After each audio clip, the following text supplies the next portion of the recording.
এখানে উপস্থিত হয়েছি একটি খবর পেয়ে।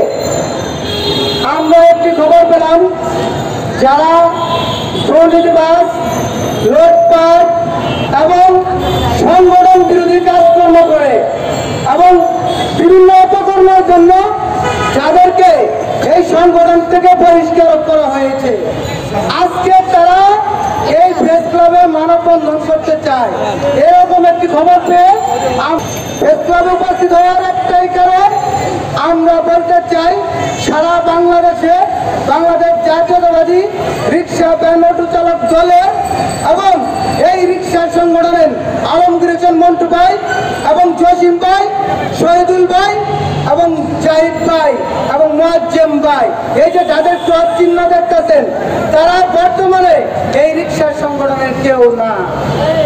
আমি তাদের উদ্দেশ্যে একটি কথা বলতে চাই, আপনারা এই আওয়ামী লীগের দূষরদের নিয়ে এই প্রেস ক্লাবে কোনো মানববন্ধন করতে আসলে এবং কোনো জায়গায় এই বিএনপির ভাবমূর্তি নষ্ট করলে আমরা আপনাদের বিরুদ্ধে প্রতিবাদ করব।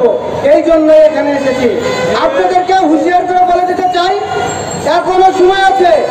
আপনি যে অপকর্ম করেছেন, এই অপকর্মের ফল আপনাকে ভুগতেই হবে। আমি আপনাকে হুঁশিয়ার এবং সাবধান করে বলতে চাই, আপনি এই যে বাংলাদেশ জাতীয়তাবাদী রিক্সা ভ্যান অটো চালক দলের উপদেষ্টা বিএনপির সিনিয়র যুগ্ম মহাসচিব রুহুল কবির রিজভী স্যারের কথা অমান্য করে আপনারা পার্টি অফিসে এবং রিক্সা সমন্বয়ক আরিফুর রহমান তুষার ভাইকে ক্রস চিহ্ন দিয়ে বিএনপি পার্টি অফিসে যে মিছিল আপনারা এনেছেন, এই যে দুইজন ব্যক্তি বিএনপির সম্মানী লোক, আপনারা যদি সংগঠনকে ভালোবাসতেন, আপনারা যদি রাজনৈতিক নেতা হতেন, তাহলে আপনারা এই মিছিল নিয়ে বিএনপি পার্টি অফিসে আসতেন না। বলতে চাই, আপনারা এই মিছিলটি নিয়ে আসছেন এই সংগঠনের বিরুদ্ধে এবং এই তাদের কথা অমান্য করে আপনাদের বিচার আমরা চাই।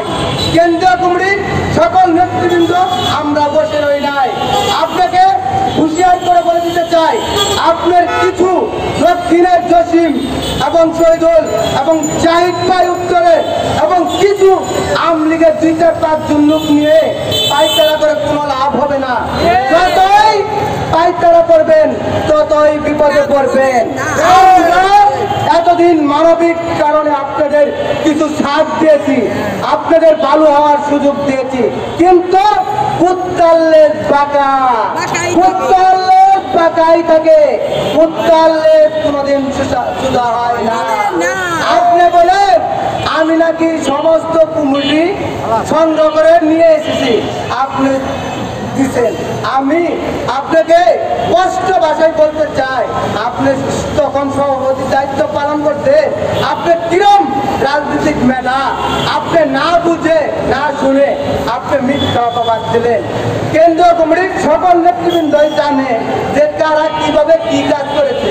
আজকে নারায়ণগঞ্জ থেকে শামীম উসমানের পাশে যে লোকটিকে নিয়ে আসেন আলমগীর হোসেন মন্টু ভাই, ওই লোকটাকে আপনি নিয়ে আসছেন আর ওই লোকটাকে আমার সাথে কাজ করে ফেসবুকে বিভিন্ন পোস্ট ছাড়েন, বিভিন্ন পোস্ট করেন। আপনি যদি জ্ঞানী মানুষ হইতেন, আপনার সভাপতি, আপনার সাইন করেছেন, সব কিছু আপনি করেছেন। যখন একটা সভাপতি একটা কমিটিতে সাইন করে, তখন সেক্রেটারি আর কোনো থাকে না।